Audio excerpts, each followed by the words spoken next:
Good morning students. आज हम जो अपना सेकंड चैप्टर है हिस्ट्री का उसको ही कंटिन्यू करेंगे। कल हमने जो जहाँ तक पढ़ा था वहाँ तक मगध जो था वो 5वीं शताब्दी तक एक बड़ा ही शक्तिशाली राष्ट्र के रूप में उभरा था। तो उसके क्या कारण थे, यहाँ तक तो हमने पढ़ लिया था। अब आगे हम पढ़ेंगे कि मौर्य साम्राज्य जो था उसके बारे में हमें जो जानकारी मिलती है, इतिहास मिलता है, उसके स्रोत क्या क्या है। तो जो सबसे पहला स्रोत है मौर्य साम्राज्य की जानकारी के बारे में, वो है मैक्सथनीज की पुस्तक इंडिका। सबसे पहले बात आती है कि मैक्सथनीज कौन था। मैक्सथनीज था सेल्यूकस, जो यूनान का शासक था, जिसने कि गंधार तक अधिकार कर लिया हुआ था। जब उसने 305 ईस्वी में आक्रमण किया तो वो चंद्रगुप्त मौर्य के हाथों जो है वो हार गया। तो उसके बाद संधि के तहत उसको गंधार वगैरह जो क्षेत्र है वो चंद्रगुप्त मौर्य को देने पड़े। और उसने जो अपनी बेटी की शादी जो थी वो चंद्रगुप्त मौर्य से कर दी। और चंद्रगुप्त मौर्य ने जो था उसको भेंट स्वरूप 500 हाथी जो वो भेंट किए थे। तो इसी के बाद उस उन्होंने क्या किया, सेल्यूकस ने क्या किया था, सेल्यूकस ने अपना एक दूत जिसका नाम था मैक्सथनीज, वो चंद्रगुप्त मौर्य के दरबार में भेजा था। वो जो दूत था वो 302 से लेके ईस्वी पूर्व 302 ईस्वी पूर्व से लेके 298 ईस्वी पूर्व तक पाटलिपुत्र में रहा। तो उसने जो कुछ भी वहाँ देखा, जो कुछ भी उसने वहाँ पे उसके 5 साल में उसने देखा, उस पर उसने एक बुक लिखी, किताब। तो उसका नाम दिया उसने इंडिका। तो उस किताब में जो जानकारी है, तो पहली जानकारी है इसमें कि राजा के संबंध में उसने लिखा है कि जो चंद्रगुप्त मौर्य था वो बड़ा ही मेहनती राजा था। वो सुबह से शाम तक जो था प्रजा के हित के कार्य में लगा रहता था, उसे न्याय बहुत पसंद था। और उसने इस यहाँ पे ये भी लिखा था कि जो राजा था वो कभी भी एक शयन कक्ष में नहीं सोता था। अपनी सुरक्षा के लिए वो शयन कक्ष जो बदलता रहता था प्रतिदिन।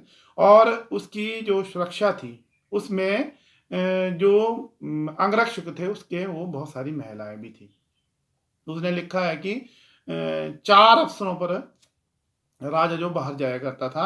एक तो था वो जब लोगों की शिकायतें सुननी होती थी, या फिर शिकार खेलने जाना होता था, या फिर कोई यज्ञ करना हो, या फिर युद्ध की स्थिति में ही राजा जो अपने महल से बाहर जाता था। अन्यथा वो अपने महल में ही रहता था। आगे उसने राजधानी पाटलिपुत्र के बारे में लिखा है कि वो एक बड़ी ही भव्य और बड़ी उत्कृष्ट श्रेणी की जो नगर था। और उसके बारे में जो अन्य जानकारी उसने उपलब्ध कराई थी कि इसमें 64 द्वार थे और 570 बुर्ज थे। और बाकी क्या लिखा था उसने मेन की, उसमें जो 30 सदस्यीय एक कमेटी थी जिसमें 5 समितियां बनी हुई थी, 6 विभाग बने हुए थे और प्रत्येक विभाग में 5-5 लोग थे जो क्या देखते थे, कला कौशल, विदेशी यात्रियों का विवरण, या जन्म मृत्यु का ब्यौरा। जो आज हमारा है वो उसमें भी चलता था, जन्म मृत्यु का ब्यौरा रखा जाता था। व्यापार की देखभाल और तैयार माल को बेचना तथा बिक्री कर वगैरह इकट्ठा करना, ये समितियों के अधीन था। ये हमें किससे जानकारी मिलती है, जो मैक्सनी ने बुक लिखी है इंडिका और चंद्रगुप्त मौर्य के बारे में। अगला उसने सैनिक व्यवस्था के बारे में लिखा है कि जो मौर्य साम्राज्य की चंद्रगुप्त के मौर्य के समय की जो सैनिक व्यवस्था थी उसमें लगभग 7 लाख सैनिक थे, जिसमें 6 लाख जो थे वो पैदल सैनिक थे, 30,000 घुड़सवार, 9,000 हाथी थे और 9,000 रथ थे। और उसने लिखा था कि प्रत्येक का अलग अलग विभाग होता था, जैसे पैदल सेना का अलग होगा, घुड़सवार सेना का अलग, जल सेना का अलग, हाथी सेना, रथ सेना, यातायात और खाद्य सामग्री वगैरह, इसके लिए अलग अलग विभाग जो थे वो चंद्रगुप्त मौर्य की सेना में बने हुए थे। आगे उसने लिखा था नागरिक संबंधों के बारे में कि जो ये जो चंद्रगुप्त मौर्य था ये निरंकुश शासक था और उसकी शक्तियां जो थी वो असीम थी। ठीक है, लेकिन वो फिर भी प्रजा के हित के कार्यों में लगा रहता था। गुप्तचर व्यवस्था के बारे में उसने लिखा है कि उसकी गुप्तचर व्यवस्था जो थी वो बहुत अच्छी थी। कई स्त्रियां भी जो गुप्तचर चरों का कार्य करती थी, और राजा जो था वो सबके हितों का ध्यान रखता था, और लोगों की भलाई के लिए सड़कें जो बनाई जाती थी, धर्मशालाएं बनाई जाती थी, और जो अपराधियों को दंड दिए जाते थे वो काफ़ी कठोर दिए जाते थे।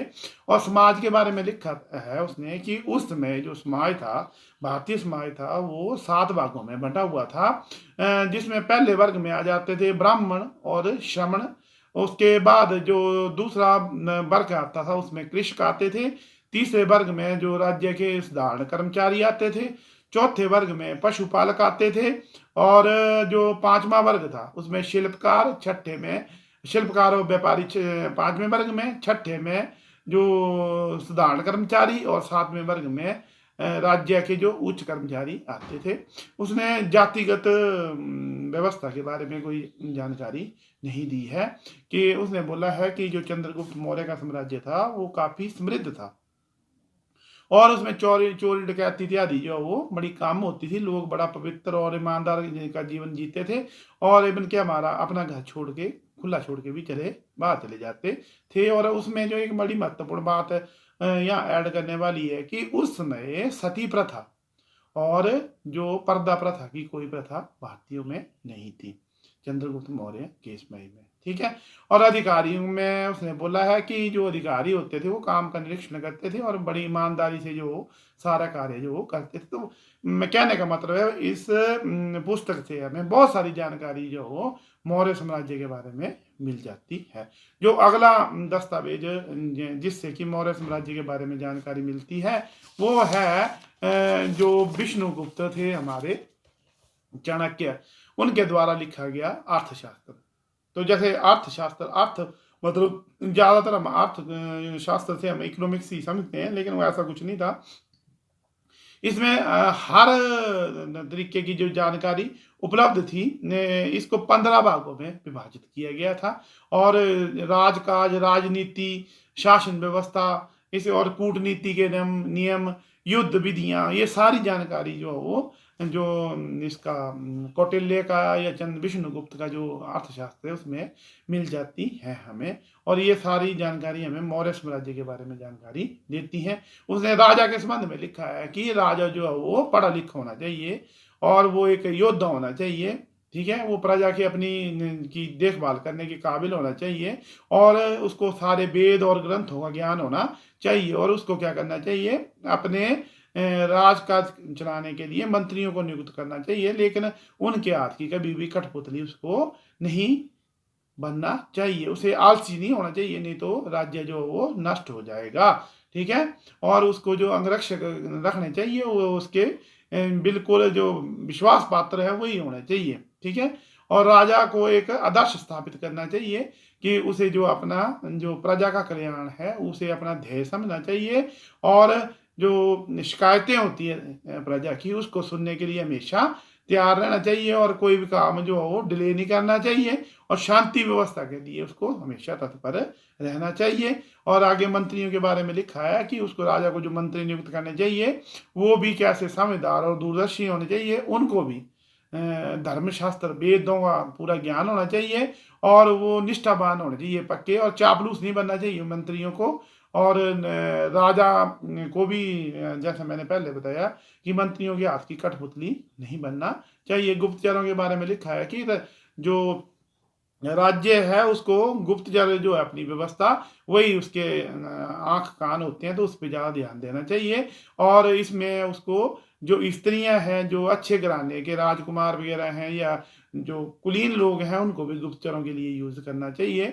युद्ध के बारे में लिखा है कि जब भी युद्ध की स्थिति हो तो शत्रु के बारे में पूरी उसकी दुर्बलता और शक्ति का अनुमान पहले ही लगा लेना चाहिए, और जो किस प्रकार सुरक्षा अपनी की करनी है और किस प्रकार पूर्ण व्यवस्था करनी है, इसके लिए पूरी तैयारी उसको पहले ही करनी चाहिए। और अर्थदशा के बारे में लिखा है कि अर्थदशा जो है उस पर ज़्यादा को प्रॉपर ध्यान देना चाहिए, क्योंकि अर्थदशा खराब होने पर ही ज़्यादा से ज़्यादा विद्रोह जो है वो होने की संभावना होती है। तो कहने का मतलब है हमें मौर्य साम्राज्य के बारे में बहुत सारी जानकारी जो है वो कौटिल्य के अर्थशास्त्र से भी मिल जाती है। जो अगली इसमें जो बात इसमें आता है जो मौर्य साम्राज्य के बारे में जानकारी के लिए, तो वो है विशाखादत्त का एक जो उसने नाटक लिखा हुआ है, मुद्रा राक्षस। इस नाटक में उसने लिखा है नंद वंश का पतन और चंद्रगुप्त मौर्य के राजा बनने की जो एक कहानी है उसको उसने नाटक के रूप में दिखाया है। और इस नाटक से हमें उस काल की काफी जानकारी जो वो प्राप्त हो जाती है। आगे है जैन और बौद्ध ग्रंथ। ऐसा जैन ग्रंथों में बताया गया है कि जो चंद्रगुप्त मौर्य था वो अपने अंतिम काल में उसने जैन धर्म अपना लिया था। और बौद्ध ग्रंथ जो है दीपवंश और महावंश, इसमें भी मौर्य साम्राज्य के बारे में काफी जानकारी जो है वो हमें मिल जाती है और इतिहासकारों के लिए काफी जो इतिहास को समझने का एक स्रोत है। आगे पुराण है, पुराण जो थे उसमें भी हमें काफी जानकारी मिलती है ब्राह्मण ग्रंथों में। इसमें जैसे बताया गया कि नंदवंश जो था वो शूद्र, नंदवंश थे वो शूद्र जाति के थे। और जो मौर्य वंश के बारे में बताया हुआ है कि वो जो है कौटिल्य जो था वो ब्राह्मण था और उसी ने जो चंद्रगुप्त मौर्य को जो शासन जो करने के लिए और जो मगध का शासन संभालने के लिए तैयार किया था। अच्छा, आगे आगे अभिलेख। तो मौर्य साम्राज्य के बारे में जो मैक्सिमम अभिलेख प्राप्त होते हैं वो अशोक के ही हैं बनाए हुए। अच्छा, यहाँ पे कई बार कंफ्यूजन हो जाती है कि एक होती है पांडुलिपि और एक होता है अभिलेख। जो पांडुलिपि होती है वो मेनली जैसे भोजपत्र या ताड़पत्र, ठीक है, उस पर लिखी होती है, उसको बोलते हैं हम पांडुलिपि। और जो किसी पत्थर पर या धातु पर उकीर कर लिखी हुई चीज होती है उसको बोलते हैं हम अभिलेख।